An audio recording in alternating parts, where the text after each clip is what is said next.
Bom dia, boa tarde, né? Eu sou a professora Claudina, para os poucos que ainda não me conhecem, mas alguns de vocês podem ter vindo transferidos ou remanejados. Então, por esse ano, eu estou preparando as aulas de língua portuguesa do segundo ano do ensino médio. E hoje, assim como nós temos visto de uma maneira mais informal, nós vamos tratar um pouquinho das classes gramaticais. No exercício anterior, vocês devem ter chegado à conclusão de que todas aquelas palavras eram substantivos, que é apenas uma das nossas classes gramaticais. Falemos primeiro sobre morfologia. Bom, se você é um aluno que arquiva as coisas na sua caixinha de memória, você vai lembrar que em algum lugar do ensino fundamental 2, sétimo, oitavo ano, talvez, porque às vezes muda um pouquinho o conteúdo, você deve ter ouvido falar de análise sintática e análise morfológica. Nós vamos ficar com a morfologia. O que é a morfologia? Ela tem a ver com o que nós estudamos, e vocês provavelmente estudaram, no primeiro ano. Tem a ver com a formação das palavras. Elas se formam por radicais e os sufixos, né? Prefixos, e tem palavras que têm sufixos e prefixos ao mesmo tempo. Nós não vamos voltar muito nessa formação, mas é daí que nós temos a morfologia. Depois de formada, cada palavra vai fazer parte de um grupo. O primeiro grupo é o substantivo. Substantivo ainda é o que você aprendeu no primário. Substantivo é aquela palavra que dá nome para tudo. Se for criada uma nova coisa, esta coisa terá um nome, e este nome, dentro da morfologia, é um substantivo. Assim, ao que nomeia seus amigos, sua cidade, o comércio que você frequenta, todos esses são nomes. Os animais que você tem em casa, os objetos que você usa para estudar, tudo tem nome, tudo é substantivo. O substantivo tem uma classificação. Ele poderá ser comum ou próprio. Qual a diferença de comum e próprio? No primário eu aprendi que o substantivo próprio se grafa com letra maiúscula. Parabéns, já é uma boa lembrança. Mas o que muda de um substantivo comum para o próprio? Eu gosto de dar um exemplo para que você entenda melhor. Tem gente que fala assim, cachorro. Cachorro é com letra minúscula. Então, eu tenho uma cachorra aqui em casa, que por o fanatismo do meu filho com o desenho Naruto, ela se chama Sakura. Cachorro, cadela, todos esses são substantivos comuns. Por quê? Se eu olhar um bando de cachorros no meio da rua, todos serão cachorros e cadelas. Fêmeas serão cadelas, os machos serão cachorros. Ótimo. Eles estão todos juntos. Quando eu destaco uma coisa para ser minha, da minha propriedade, então essa coisa já vai ter nome próprio. Então, se eu for grafar Sakura, embora ela seja uma cadela, vou grafar com letra maiúscula, tá bom? Se tornará um substantivo próprio, porque de uma grande quantidade de seres que são os cachorros, Sakura é a minha cachorra. Podemos ainda na classificação, e eu não quis extrair um texto para que vocês depois vão ver que a nossa atividade de hoje tem a ver com isso. Nomear, você tem a internet para você definir, tá bom? Isso passa por parte do nosso serviço. Mas eu quero aqui, mais uma vez, falar de uma diferença que não fica muito clara. Por exemplo, você pode ter aprendido em algum lugar que concreto é tudo aquilo que eu posso tocar. Abstrato é aquilo que eu não posso tocar. Será? Será? Então vamos ver. Eu posso tocar em Deus? Não. E há alguma coisa mais concreta do que Deus? Não. Então, ao contrário de algumas definições que a gente aprende quando é criança, onde o nosso cérebro não está preparado para grandes definições, eu te digo que concreto é tudo aquilo que existe ao menos na sua imaginação. Fada, Papai Noel, duende, você consegue desenhá-los. Eles estão na sua imaginação. Você consegue criar uma história de fábulas, consegue fazer um conto infantil e desenhar esses personagens. Então, eles são concretos. Se existir, ao menos na sua imaginação, é concreto. Abstrato, ao contrário, não é aquilo que eu não consigo tocar, mas é aquilo que depende de outro para existir. Por exemplo, felicidade é um substantivo. Por quê? Porque dá nome a um sentimento. E é abstrato, porque só vai ter felicidade uma pessoa que a sinta. Por exemplo, a felicidade existe se a Claudina tiver, né, sentindo essa felicidade, porque senão ela não existe. Não existe felicidade, ódio, nada sozinhos. Então, boa parte dos sentimentos, todos são abstratos. Coletivo também tem uma curiosidade interessante.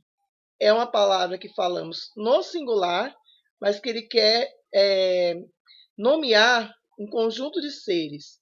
Por exemplo, uma boiada, uma manada, muito comum aqui em Goiás. Então, nós temos vários bois ou búfalos, mas temos uma palavra singular para defini-la. Manada, boiada, enxame, cardume, ok? Então, este é o substantivo coletivo. Quanto à formação, os substantivos podem ser simples, compostos, primitivos ou derivados. Embora eu queira deixar vocês abastecidos, nós vamos passar de leve nessas situações. Então, o substantivo simples é composto de um núcleo só. Por exemplo, guarda. O substantivo composto de 2 ou mais núcleos.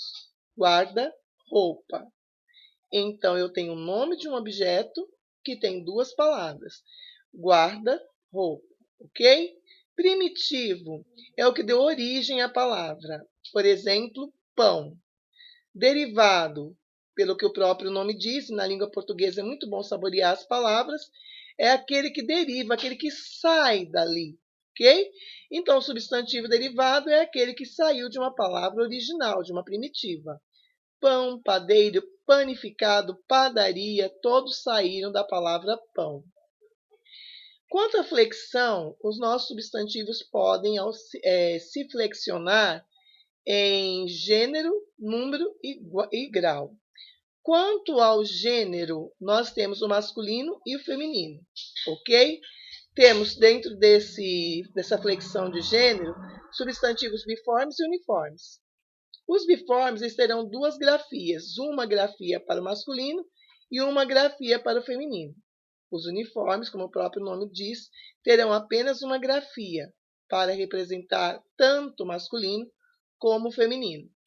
Como esse assunto é assunto para um ano inteiro, não só os substantivos, mas as classes como um todo, vou dizer como exemplo a palavra dentista. Você precisa de um auxílio para saber se o seu dentista é do gênero masculino ou do gênero feminino. Vamos seguir. Dentro desse jeito ainda de formar o gênero do substantivo, nós temos esses que são diferentes e que depois nós vamos ver com mais calma.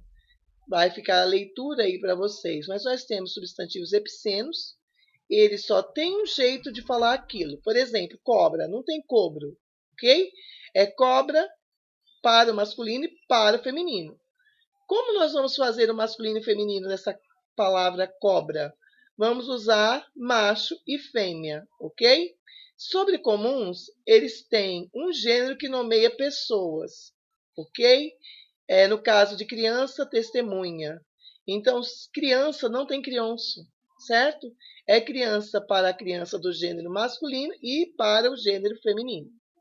Comum de 2 gêneros, vamos cair de novo no dentista, no artista, doente, ok? É isso. Existem certos substantivos que, variando de gênero, varia também o seu significado. Isso é um assunto particular. Mas está aí os exemplos para vocês aqui e tem muitas palavras. Eu acho que eu vou deixar para vocês uma que não está aqui, que é cabeça.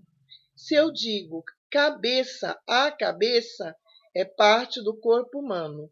Se eu digo que fulano é o cabeça da facção, ele deve ser o líder. E você fica com esses exemplos que você está vendo na tela. Para o dia de hoje, nós vamos até adjetivos. E os adjetivos, eles também têm uma classificação. Como você vê aí, tem o explicativo e o restritivo. O explicativo, ele vai falar da qualidade. A propósito, adjetivo não é aquilo que você lembra do primário, tá? Ele vai dar qualidade aos substantivos. Hoje em dia, a gente pode falar que ele pode caracterizar também, certo? Trazer características.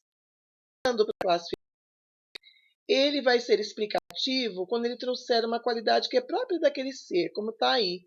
A neve sempre é fria, ela não vai ser quente. E restritivo exprime uma qualidade que não é própria do ser. Por exemplo, fruta madura, mas ela pode estar verde, ok? Isso pode ir um pouquinho mais fundo, mas é com o tempo. Quanto à sua formação, o adjetivo pode ser também simples, composto, primitivo e derivado, e segue a mesma dinâmica sobre o que eu falei agora nos substantivos.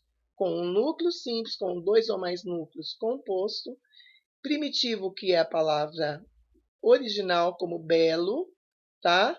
E derivado, belíssimo, e outros derivados que nós poderíamos tirar da palavra belo.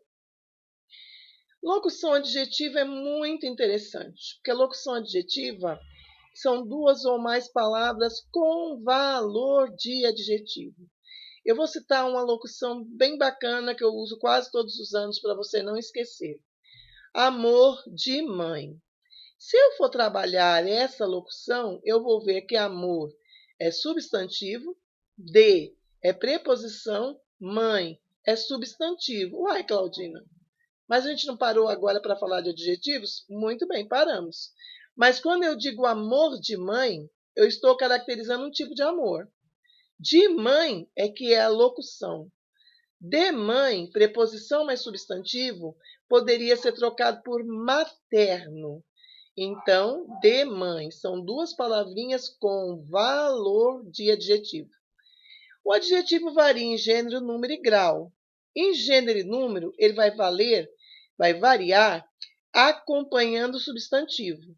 O grau, ele também muda em grau, mas já não precisa usar o grau para acompanhar o substantivo. Vou esclarecer.